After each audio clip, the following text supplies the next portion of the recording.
Hello students, our today's topic is electric flux. Okay, how we can understand this topic? You just pay attention over here. Actually, what I've considered a uniform electric field, and in this uniform electric field, I've considered two areas. One area is this, the other one is this. You can easily see the difference between these two. It is having more area, it is having less area. Now, if I'll ask you that you just simply count the number of electric field lines passing through this area, this one. So you will say that how many are there? 1, 2, 3. Okay. And here if I'll ask you that how many number of electric field lines are there? Only one. So what we will say that the electric flux for this particular area is more and the electric flux for this particular area is less. So what is electric flux? The total number of electric field lines passing normally through the area which is held in an electric field is known as what? Electric flux. So electric flux is nothing but it is the number of electric field lines. It is simply a number. So the number of electric field lines which are passing normally through an area which is placed in an electric field is known as what? Electric flux. Here electric flux is more because number of electric field lines are 3. Here electric flux is less because number of electric field lines passing is only 1. So that is the meaning of the word what? Electric flux. Now the number of electric field lines passing through the area, it totally depends upon this thing. How we can calculate it? It will be directly proportional to the product. So how we have written it? E into A, and before that I should tell you that electric flux is represented by phi. So when electric field lines are normal, and if suppose if we have considered this area and the area is A, suppose. So the electric flux linked with this area will be how much? It will be the product of these two. So phi is equals to EA will be the electric flux linked with this area. Okay. Now before we start the another case, we should have a discussion on this thing, that is area vector. I have written area vector. Now you might be thinking that area is a scalar quantity. Why ma'am has written area vector? Actually the thing is that area is a scalar quantity, but in some problems it is convenient to use area as a vector, to take area as a vector. Now if we are taking area as vector, it might be having some direction. So how we can say that what is the direction of an area? Like suppose if I have considered this area, it is a planar area, and if I just want to know the direction of it, so the normal drawn perpendicular to its plane will be the direction of this area, will be the direction of this area vector. Now you might be thinking inward or outward. So by convention, the direction of the area vector is always taken along outward drawn normal. So I think this thing is clear, that area, sometimes we have to treat area as a vector, and the direction of area vector will be a perpendicular drawn on its plane and in outward direction. So that is what area vector. And here also you can see over here that area vector, because we are saying, so that's why an arrow is there over area A, and it is A n cap. So A is what? Magnitude of that area, and what is n cap? N cap is the direction which is normal to that particular planar area. So this is the area, and if I'll ask you that what will be the direction of the area vector, so this is the direction of the area vector, n cap. So this n cap denotes what? The direction of this area vector. So in this case, in Gauss theorem, we will be taking area as vector only. So it was important for you people to understand that what is area vector. Okay. Now in this case, what we have taken that electric field lines are passing normally through this area. So very easily we have written that electric flux will be EA. But suppose in this case, you can easily see that electric field lines are not passing normally. They are tilted.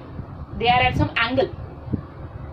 So in that case, how we can calculate, how we can measure electric flux? So now electric field lines are tilted. They are not passing normal through the area. So it is the same case only, but only one electric field line we have considered. So electric field line is in this direction. Now if I'll ask you that what will be the direction of the area vector? So a normal drawn to this planar area. So A vector denotes what? The direction of the area vector. Now you can easily see that the angle between area vector and electric field is how much? Theta we have considered. Now E we can resolve. So you just tell me one thing, along A vector, along area vector, which component is there of E? It is E cos theta. It will be E cos theta only if you will resolve it. So E cos theta is the component which is passing normally through this area. So now what will be the change in the formula phi, that we need to discuss. So now what will be electric flux? It will be phi is equals to component which is passing normally through that area into A. It is same only, but if we see, if we go with in accordance with the definition of electric flux, what we have written, number of electric field lines passing normally through this area. So in this case now, which component we will consider of E?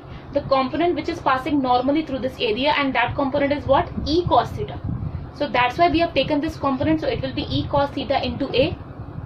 It could be written as A cos theta, and EA cos theta in vector form it could be written as what? Dot product of these two, or scalar product of these two. So what is phi? It is the dot product of electric field and area vector. And if it is a dot product or a scalar product, it means what? Phi is what? Scalar quantity, and it has to be scalar quantity because what is electric flux? It is simply a number. It gives you a number, that how many number of electric field lines are passing normally through that particular area which is placed in that electric field. So I hope this thing is clear. So here in this case, what we have considered, electric field is uniform and area is a planar area, very regular area we have considered. But we can have one more case in which electric field is not uniform. It is a non-uniform electric field, and what we have considered this time, we have considered a closed surface and which is irregular. So if an irregular closed surface is placed in in non-uniform electric field, then how we can calculate electric flux linked with this surface? That we need to discuss now. So we have considered what? Irregular closed surface. It is placed in a non-uniform electric field. Now what we will do, we will divide this surface into small area elements. Like right now I have represented only one area element. So like this, many area elements will be there. So what we have done, we have divided this surface into small area elements. So this area element will be treated as planar area only. So dA1 is the one area element which I have drawn over here right now. Now if we will talk about its area vector, the direction of the area vector is along this, where I have written n cap. The direction of the electric field is in this direction, and we have considered what? E1. Area element is dA1, it is small, so that's why we have taken dA1. Electric field is E1, and what is the angle between these two? It is theta1. So the flux linked with this small area element dA1 will be how much? D phi 1 is equals to E1 dA1 cos theta 1. Similarly, if I will consider one more area element, like suppose this. So this will be what? dA2. So for dA2 also, if I'll ask you, so for dA2 electric field intensity will become E2 and theta 1 will become theta 2. So how we can write the electric flux linked with this area element dA2? It will be d phi 2 is equals to E2 dA2 cos theta 2. Similarly, for third area element we can write d phi 3 is equals to E3 dA3 cos theta 3, and if n number of area elements are there, we can write for d phi n. So d phi n will becomes En dAn cos theta n. Okay, it means if I want to calculate the total electric flux linked with this surface, what I will do, I will add these.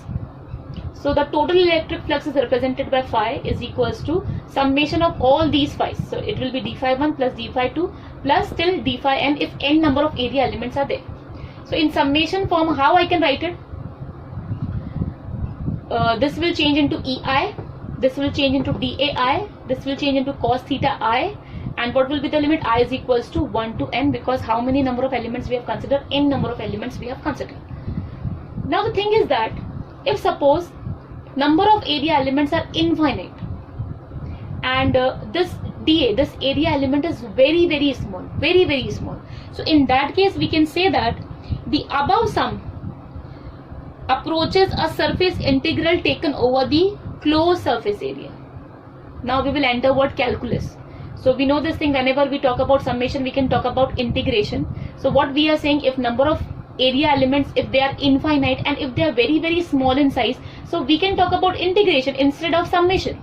So the same thing we have written in this form, that we will do what? We will do integration over this closed surface area. That's why the circle is there. So in place of EI, what we will write? E. In place of this we will write dA. In place of this we will write cos theta. So simply summation we have written in form of what? Integration. And what is the condition? That number of area elements are infinite and the size of these area elements, it approaches to 0. It is very small. So in that case it could be written in this way, and E dA cos theta could be written as the dot product. So in vector form it will be like this: E dot dA integration. So this is what electric flux for irregular closed surface which is placed in a non-uniform electric field. Okay, now flux is a scalar quantity which we have already discussed because it is the dot product of two quantities. So it will be a scalar quantity and it is a number. That's why it is a scalar quantity. And if I talk about its SI unit, so from here easily you can write its SI unit. Its SI unit will be, for E we know what is the SI unit of E, it is Newton per Coulomb, and for area what we use, meter square. So what will be the SI unit? It will be Newton Coulomb inverse meter square, or you can also write it in this way, Newton meter square Coulomb inverse. So both are right. I hope this topic is clear. Our next topic is Gauss theorem, which states that the total flux through a closed surface is 1 upon epsilon naught times the charge enclosed by the closed surface. Actually, it gives us a relation between flux and the charge.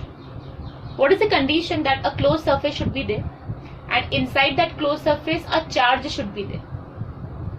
And if we want to calculate the total flux through that closed surface, then we can use which theorem? We use Gauss theorem, which says that the flux through that closed surface will be 1 upon epsilon naught times the charge enclosed by the closed surface. Suppose this is the closed surface and we have considered how much charge is there, Q charge is there. So what will be the flux for this closed surface? It will be phi is equals to 1 upon epsilon naught times the charge contained by it. Suppose if I will say that this is the closed surface, nothing is there, no charge is there inside this closed surface, and it is surrounded by many charges. And if I'll ask you, what will be the electric flux for this closed surface? Directly you will say 0. Why 0? Because according to Gauss theorem we know that the charge should be inside the closed surface. If nothing is there inside the closed surface, though it is surrounded by many charges, directly we can say that the total flux is 0. So what is the condition? That charge should be enclosed by the closed surface. If no charge is enclosed by the surface, we will say that the total flux will be 0. So this is the statement that the total flux is 1 upon epsilon naught times, we very well know what is epsilon naught, the total charge contained by the closed surface. Now we know this thing, what is phi? Phi is E dot ds. We have seen this thing in previous lecture. So in place of phi we can write this also, and according to Gauss theorem we have written this Q upon epsilon naught. Now we have to see the proof of this Gauss theorem, that how we can prove that phi is equals to Q upon epsilon naught. So for that what we are doing, we have to consider a few things. So what we have done, we have considered a positive charge, a single positive charge Q, and what we are considering that it is placed at the center of a sphere whose radius is r. Actually why I have considered this sphere, I have to consider one closed surface, and which is hypothetical, which is not there, but I have to consider it. So a hypothetical closed surface will be called as what? Gaussian surface. So whenever I am using Gauss theorem, I have to consider what? A Gaussian surface, a closed surface. And why we are doing it? Because just to evaluate the surface integral of electric field which will be produced by this charge, and if we can integrate the electric field produced by this charge, we can easily calculate what? Flux. So just to calculate flux, we need to consider what? A Gaussian surface. So here in this case, first of all we have considered a small positive charge which is placed at the center of a sphere whose radius is r. Now we know this thing, for a single positive charge, electric field lines, they are radially outward. So this will be the direction of the electric field. Now we have considered what? A very small area element ds. We can consider dA also, it is our choice. So this is the small area element dA I have considered. E is in this direction, and if we talk about the area vector, it will also be in this direction. It will be outward. So from here we can see that this E and ds, they are parallel to each other. And if they are parallel to each other, if they are in the same direction, what will be the value of theta? Theta is 0. So that's why what we have written, theta is equals to 0, because they are in the same direction. Now we know this thing, that this is the Gaussian surface, this is sphere. Now this is the small area element, and at this point P, any point P I have considered. So a point P I have considered, and I just want to know the value of the electric field intensity at point P. Now what is the distance of this point P from Q? It will be r only, equals to the radius of the sphere. So we know the expression of electric field intensity, it is how much for a point charge? It is 1 upon 4 pi epsilon naught Q upon r square, and I have given it equation number 1. So simply what we have written, at point P, electric field intensity due to this charge. Okay. Now For this small area element ds, now if I want to calculate electric flux, so small area element ds we have considered, so flux will also be very small, so what we have considered d phi. So what will be d phi? According to the formula we know this thing, d phi will be equals to E ds cos theta. Now we have already discussed that theta is 0 over here because they are in the same direction, so theta is 0 and cos 0 is equals to 1. So if you will substitute in place of cos theta 1, you will have this. So d phi is equals to E ds, and I have given it equation number 2. Now this is the small flux for this small area element, but I just want to calculate the total flux for the complete surface. So how I can calculate total flux? By integrating it. So total flux phi will be equals to integration of d phi. Now in place of d phi, from equation number 2, what I can substitute? EDS. So from equation number 2, we have substituted EDS in place of d phi. Now what is the value of E? So from equation number 1, we can write the value of E. E is how much? 1 upon 4 pi epsilon naught Q upon R square ds. Okay. Now we know this thing, that this 1 upon 4 pi epsilon naught is constant. This Q is constant for this particular case. This R is constant for this Gaussian surface. So they could be taken out of this integration. So in integration only what will be left? ds will be left. Okay. So 1 upon 4 pi epsilon naught Q upon R square. Now what is the total surface area of this sphere? What is ds? A small surface area. And if you will integrate it, you will have a total area of this sphere. And what is the total area of this sphere? It will be 4 pi R square. So in place of this, what we have substituted? 4 pi R square. Now you can easily see this 4 pi and R square will get cancelled. So what is remaining now? Only 1 upon epsilon naught into Q. So phi is equals to 1 upon epsilon naught into Q. And what is it? It is Gauss theorem, and hence we have proved it. So this is how we can prove Gauss theorem. Now suppose in this case what we have considered, a single positive charge we have considered, but suppose if two equal and opposite charges are there, or we can say that a dipole is there. So now what will be the flux for this closed surface? Now we know this thing, if a dipole is there, what will be the net charge? Net charge will be 0. And if net charge inside this closed surface is 0, if Q is 0, what will happen? Phi will automatically become 0 according to Gauss theorem. So the flux for a dipole which is inside a closed surface is always what? 0. Our next topic is we have to prove Coulomb's law with the help of Gauss theorem. Gauss theorem we have discussed that the net flux over a closed surface area is 1 upon epsilon naught times the total charge contained by that closed surface.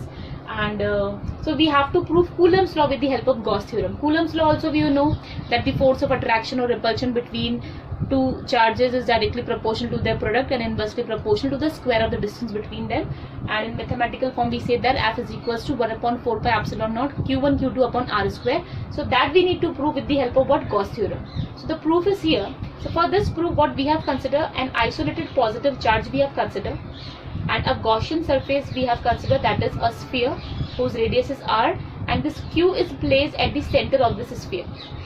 Okay, we have considered a small area element ds, and if I talk about the electric field, for a positive charge electric field will be radially outward, and so this will be the direction of the electric field. And if I talk about the direction of the area vector, it will also be in the same direction, it will also be outward only. So what we will see that E and ds, the angle between them is what? 0. They are parallel to each other, so the angle theta will be 0. And one more thing, that E will be same at each and every point on the surface, because the distance of each and every point is how much? R. So by symmetry we can say that E is same at all the points on the surface, and E and ds are parallel, so theta is equals to 0. Now for this small area element ds, if I want to calculate flux linked with this small area element, so how I can calculate? I have to consider it as d phi first of all, because we are talking about small area element ds. So what I will write? D phi, and according to the formula we can say that d phi is equals to E ds cos theta. Now since theta is equals to 0, so cos 0 is equals to 1. So in place of cos 0 we will write 1, so we will get this d phi is equals to E ds. So this is the flux for this small area element ds. I want to calculate flux for this whole sphere. So what I will do? I will integrate. So what will be the total flux phi? It will be the integration of d phi. In place of d phi, what I can write? EDS from here. So in place of d phi, what we have written? E ds. Now we know this thing E is same at all the points, so E could be taken out of this integration. So what we will have, phi is equals to E integration of ds. Now integration of ds will gives you what? Total area of the sphere. And what is the total area of the sphere? 4 pi r square, if r is the radius of the sphere. So in place of this, what we have written? 4 pi r square. Now I have given it equation number 1. Okay. Now we know this thing according to Gauss theorem, phi is equals to q upon epsilon naught. Give it equation number 2. So from equation number 1, from equation number 2, we can compare these two, because the left hand side we are talking about phi. So both are the value of electric flux. So we can equate them. So from equation number 1 and from equation number 2, we can write E into 4 pi r square is equals to q upon epsilon naught. And if you will shift this 4 pi r square that side, it will go in denominator. So E will be equals to how much? E will be equals to 1 upon 4 pi epsilon naught q upon r square. So this is the electric field intensity at any point P which lies on this surface. Now suppose at this point P, I have placed a unit positive charge Q0. So because of this electric field, this Q0 will experience some force. And how much force will be experienced by Q0? We know this. We know the formula. F is equals to Q0 into E. What is E? We have already derived. E is equals to 1 upon 4 pi epsilon naught q upon r square. So in place of E, we will substitute this. So finally, what you will have, F is equals to 1 upon 4 pi epsilon naught q into Q0 upon r square, which is nothing but Coulomb's law. So in this way, we have derived Coulomb's law with the help of Gauss theorem.